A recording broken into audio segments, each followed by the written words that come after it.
So Guild Wars 2 finally turns 10 years old, and it seems like just yesterday that my friend was name dropping the game to me while we were at school. And back then during 2010 and 2011, when the Profession trailer slowly trickled out onto the internet, I finally landed my eyes onto the Thief Profession trailer. And once I saw that thief hopping from rooftop to rooftop, landing on the ground, taking out 2 pistols, and while running, the character unloads both guns onto the enemy, I knew exactly what profession my character would be. Now don't get me wrong, I've played a fair bit of MMORPGs within my lifetime, but I'm not gonna lie, I'm a huge fan of Guild Wars 2. And since the game has turned 10 years old, I figured I'd take some time to look back at the past 10 years of my time within the game.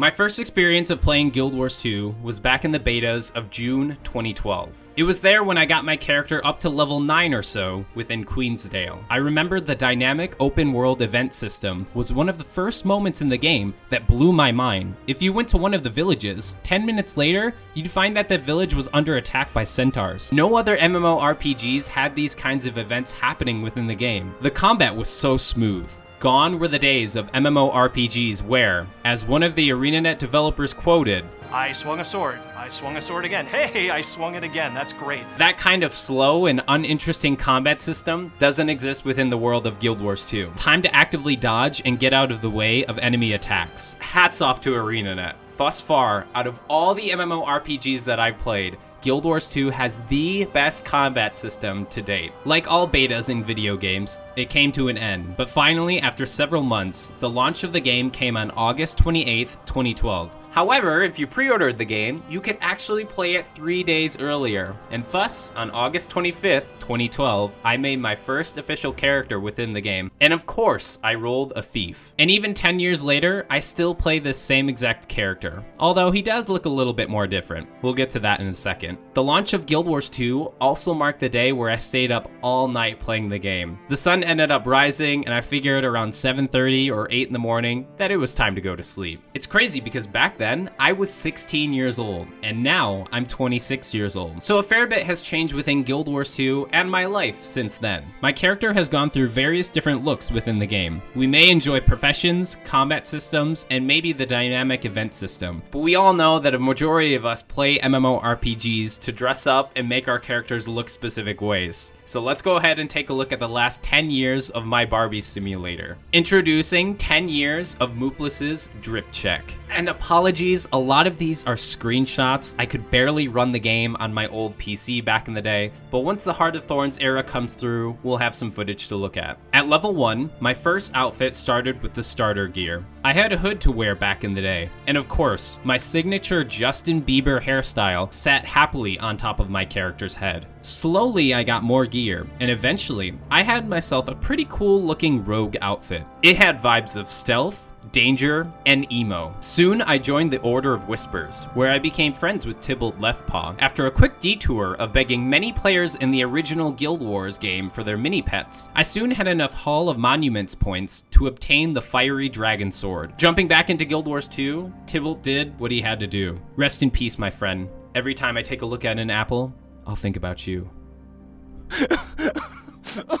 As I progressed through the story and kept adventuring throughout the world, I stumbled upon a couple different armor pieces as I slowly made my way up to level 80. After entering the map Fireheart Rise and doing the dungeon Citadel of Flames, I realized there were some awesome looking dungeon pieces to wear, specifically the Flame Legion armor sets. After previewing these fiery appearances, I had a new goal in mind. Get some dungeon pieces, and soon I felt happy with the outfit that I had. I slapped on some new colors on my armor pieces, and boom, we're good to go to finish the core story of Guild Wars 2. Later on, at the end of Season 1, where I finished off Scarlet Briar, I ended up ditching my dark flame emo set attire and went for something more subtle, a white looking ninja fit. With knives all around, and even some spiky bits on my shoulders, I thought it really fit the theme of being a thief in-game. After finally getting a PC upgrade before Heart of Thorns came out, we can actually move on to some footage that I filmed back then in the game. Here you'll see me rocking an outfit I wore for quite a long time. It's a mixture between my dark looking emo set and the white rogue slash ninja looking style that I had, which led to this, a yin and yang spiky boy set. This is the outfit that I wore playing Heart of Thorns and Path of Fire, so it's something that I rocked for quite a long time. It's so cute to see my excitement back in the day, getting super excited of the Path of Fire release. Like, look at me. I'm so pumped to finally wield a rifle on my thief.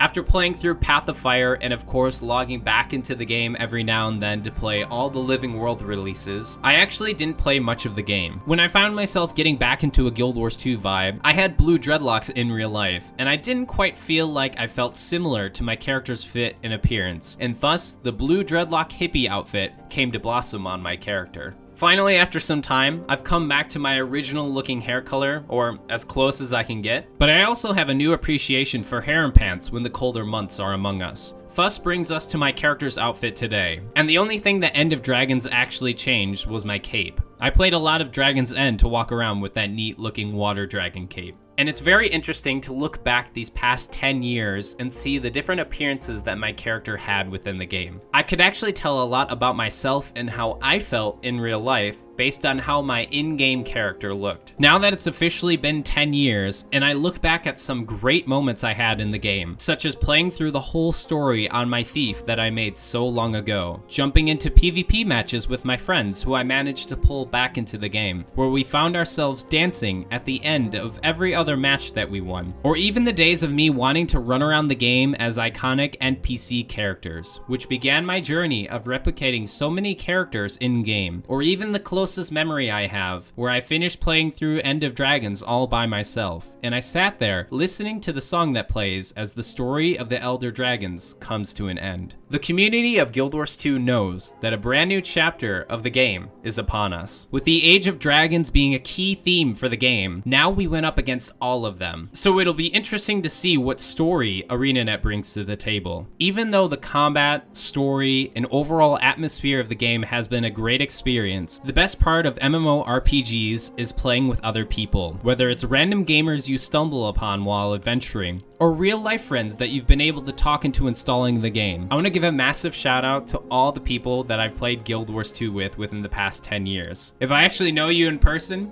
thanks for installing the game again and playing with me. And if I don't know you in person, it's been a pleasure adventuring with you in Tyria. And if you'd like to play with me or other gamers in the future, feel free to join our Discord down below. The Hydrated Gamers Guild would love to partake in raids, experience all the future expansions that ArenaNet releases, and also hold some cool fashion contests. No matter what kind of aspects were up against me within the past 10 years, whether it was school projects, work, money issues, stress, or any of that other real-life adult bullshit that I never like to deal with. It's always a pleasure to log into Guild Wars 2 as a form of escapism. It's also been a blast to make content covering the game, to not only get other players into the game, but also be able to look back and see me grow as a person as this game ages on. Thanks so much ArenaNet for making one of the best MMORPGs to play. I'm looking forward to seeing all the Steam players enter Tyria. And thanks so much for watching another Guild Wars video.